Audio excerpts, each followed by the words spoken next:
नेहा कक्कर एक ऐसा नाम जो टीवी इंडस्ट्री में बहुत जल्दी ही प्रचलित हो गई, ना सिर्फ अपने सिंगिंग से बल्कि अपनी नॉर्मल जो उनका जो बिहेवियर रहता है उसकी वजह से। मैं बात कर रहा हूँ इंडियन आइडल की। इंडियन आइडल में नेहा कक्कर जब जज बनी तो शो को एक अलग पॉपुलैरिटी मिली, और शो को सिर्फ पॉपुलैरिटी नहीं मिली बल्कि नेहा कक्कर को भी एक अलग पॉपुलैरिटी मिली। और उस पॉपुलैरिटी के पीछे नेहा कक्कर का वो बिहेवियर था जो वो शो में वो दिखाती थी। भले ही फ़नी मेम काफ़ी बने उन पे, लेकिन एट लास्ट उनको एक पॉपुलैरिटी मिलती चली गई और घर घर में एक टाइम तक वो पहुंच गई। नहीं तो नॉर्मल पहले पॉप सॉन्ग के लिए वो जानी जाती थी।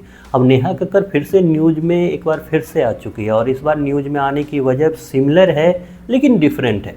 सिमिलर क्यों है? सिमिलर उनका वही जो इस इमेज जो इससे पहले इंडियन आइडल में थी, वो जहाँ पे बात बात पे उनको रोना आता था। जब भी कई बार उनका मजाक भी हो रहा कि कई छोटी छोटी बातों पे भी उनका रोना आ जाता था, जबकि वो नॉर्मल बातें हुई करती थी।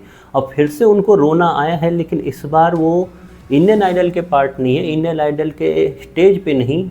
इस बार उनको रोना आया है अपने रियलिटी स्टेज पे। रियलिटी स्टेज मतलब उनका एक सिंगिंग जो कंसर्ट था वो रखा गया अमेरिका में, और उस स्टेज पे वो रोती हुई नज़र आ रही है।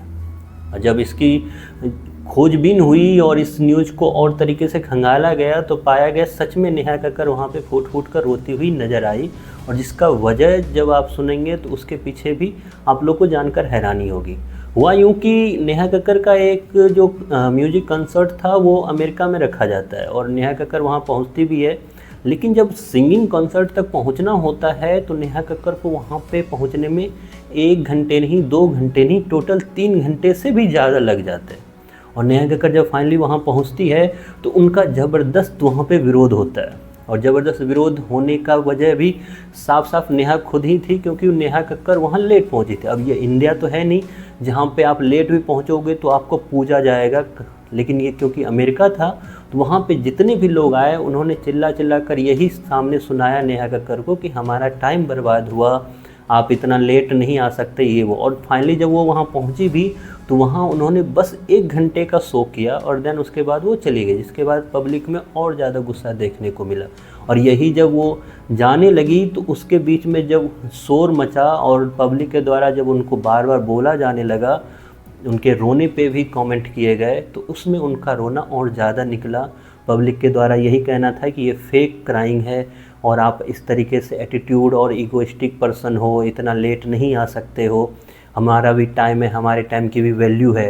ये सारी चीज़ें पब्लिक के द्वारा नेहा कक्कर को सुनाई गई, लेकिन नेहा कक्कर वहाँ पे रोती रही और एक टाइम के बाद फिर वहाँ से वो चली गई। तो एट लास्ट जो वो टेलीविज़न पे करती थी वहाँ तो चलो स्क्रिप्टेड था जो भी था, लेकिन अब वो रियलिटी में रियल में वो रो रही है एक स्टेज पे जाके। तो कई सारे सोशल मीडिया पे ये भी उनको बताया गया या फिर उनके बारे में लिखा गया कि कई बार होती कर्मा बैक होता है, कि अगर आप कोई चीज़ का मजाक, रोने का भी मजाक बनाओगे तो लाइफ में एक बार आपको रोना भी पड़ेगा। खैर, आपको ये न्यूज़ सुनकर कैसा लगा ये ज़रूर आप कमेंट में बताएं कि नेहा कक्कर का ये बिहेवियर कैसा है कि शो में इतना लेट पहुंचना और फिर उसके बाद रोना।